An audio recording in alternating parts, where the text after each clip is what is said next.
हमारे व्यस्त जीवन में ईश्वर की आवाज। प्रभु मेरा चरवाहा है, वह मेरे लिए खाने की मेज सजाता है। तू मेरे सिर पर तेल का विलेपन करता और मेरा प्याला लबालब भर देता है। इस प्रकार तेरी भलाई और तेरी कृपा से मैं जीवन भर घिरा रहता हूं। ईसा के दिनों में चरवाहे पहाड़ों, पर्वतों, तराइयों और घाटियों में रहते थे। वे दूर किनारे परिधि में होते थे।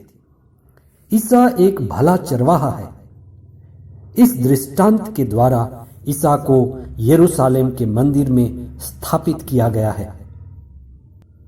आध्यात्म यानी केंद्र में होना है। आध्यात्म आत्मा में होना है।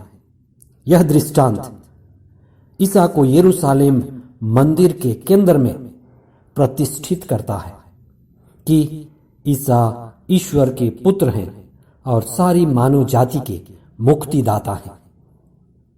पास्का का चौथा सप्ताह, मंगलवार 27 अप्रैल 2021। पहला पाठ प्रेरित चरित अध्याय 11 पद संख्याएं 19 से 26 तक। संत यूहन्ना का सुसमाचार अध्याय 10 पद संख्याएं 22 से 30 तक। सुसमाचार का मुख्य अंश। ईसा मंदिर में सुलेमान के मंडप में टहल रहे थे। यहूदियों ने उन्हें घेर लिया और कहा, आप हमें कब तक असमंजस में रखे रहेंगे? यदि आप मसीह हैं तो हमें स्पष्ट शब्दों में बता दीजिए। ईसा ने उन्हें उत्तर दिया, मैंने तुम लोगों को बताया और तुम विश्वास नहीं करते। मैं और पिता एक हैं। हमारी आध्यात्म हमारी दिव्य आत्मा को लगातार याद करने की एक कला है। अध्यात्म खुद से और खुदा से संयुक्त होकर जीने का और अपनी दिव्यता को अनुभव करने का एक मार्ग है। अध्यात्म हमें एक पहचान देती है कि तुम ईश्वर से उत्पन्न हुए हो, कि तुम अमर हो, कि तुम ईश्वर के ही पुत्र और पुत्री हो। आध्यात्म हमें एक सम्यक दृष्टि देती है। यह पूर्णता की दृष्टि है, उच्च चेतना की दृष्टि है, समग्रता की दृष्टि है।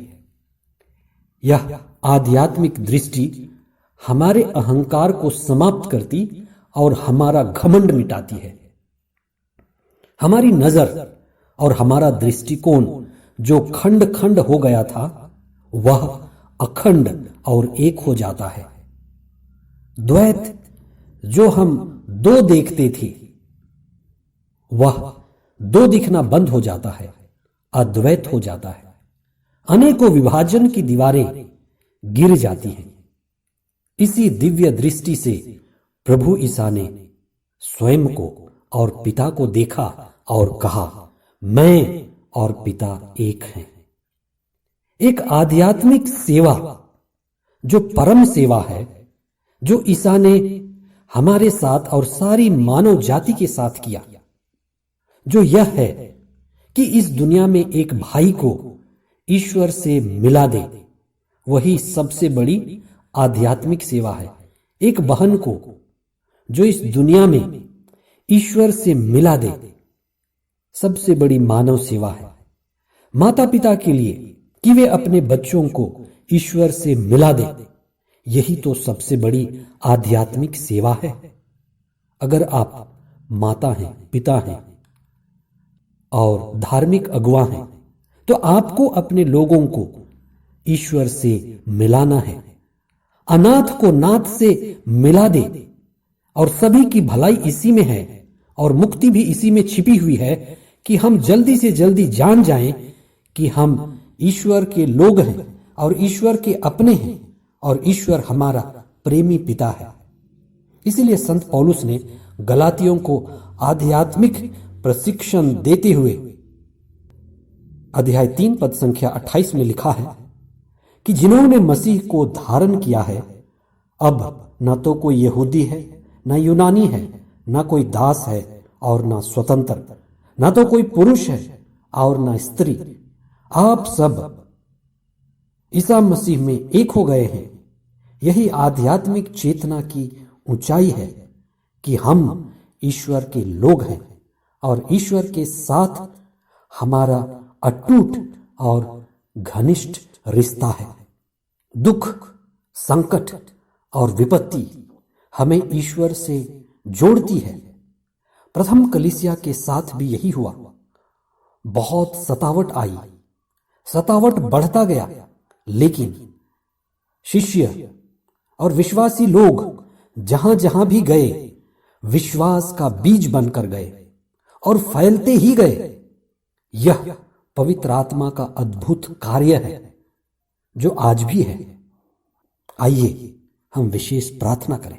हे सर्वशक्तिमान पिता ईश्वर, हमें तेरी आंतरिक दृष्टि प्रदान कीजिए कि हम सभी अनुभव करें कि हम पिता के साथ एक हैं। व्यक्तिगत रूप से हर एक कोई अनुभव करे कि मैं और पिता एक हैं।